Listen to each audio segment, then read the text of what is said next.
রবিচন্দ্র অশ্বিন আন্তর্জাতিক ক্রিকেট থেকে অবসর নেওয়ার ঘোষণা দিয়ে ক্রিকেট দুনিয়ায় চমক সৃষ্টি করেছে। ব্রিসবেনে অস্ট্রেলিয়ার বিরুদ্ধে ড্রয়ের পর আচমকা সাংবাদিক সম্মেলনে হাজির হয়ে ভারতীয় অধিনায়ক রোহিত শর্মাকে পাশে নিয়ে নিজের অবসরের কথা জানান তিনি। যদিও আন্তর্জাতিক ক্রিকেট থেকে সরে দাঁড়ালেও ক্লাব স্তরে তাকে খেলতে দেখা যাবে বলে জানিয়েছেন অশ্বিন।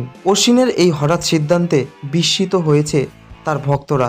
রোহিত শর্মা জানিয়েছেন সিরিজের শুরু থেকেই অবসর নিয়ে ভাবছিলেন অশ্বিন। অধিনায়কের অনুরোধে সিরিজের 3টি টেস্ট তিনি খেলেন, তবে ব্রিসবেনের 3য় টেস্ট শেষ হতেই তিনি আন্তর্জাতিক ক্রিকেটে আর থাকতে চাননি। অশ্বিনের অবসর প্রসঙ্গে তার বাবা বললেন, আমরা একেবারে শেষ মুহূর্তে জানতে পারি যে ও অবসর নিতে চলেছে।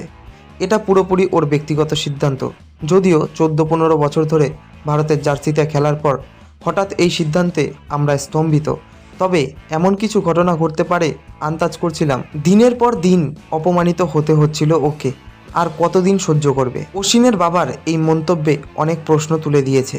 বিশেষত বিদেশের মাটিতে নিয়মিত সুযোগ না পাওয়ায় প্রসঙ্গে তিনি ইঙ্গিত করেছেন, তারকা স্পিনার হিসাবে ভারতীয় ক্রিকেটে অশ্বিনের অবদান অনস্বীকার্য। কিছু কিছু সিদ্ধান্ত এবং সুযোগের অভাব তার মধ্যে অপমানের বোধ সৃষ্টি করেছিল। এই মন্তব্য অশ্বিনের বাবা করেছে, কিন্তু অশ্বিন সরাসরি কিছু বলতে চাননি। কিন্তু অশ্বিনের বাবার কথায় যে স্পষ্ট, বিদেশে সুযোগ না পাওয়ার কারণে অশ্বিন হতাশ ছিল। আন্তর্জাতিক ক্রিকেটে এমন একজন তারকা হঠাৎ বিদায় নেওয়া ভক্তদের জন্য হতাশার হলেও তার বাবার এই বিস্ফোরক মন্তব্য নতুন করে আলোচনার সৃষ্টি করছে।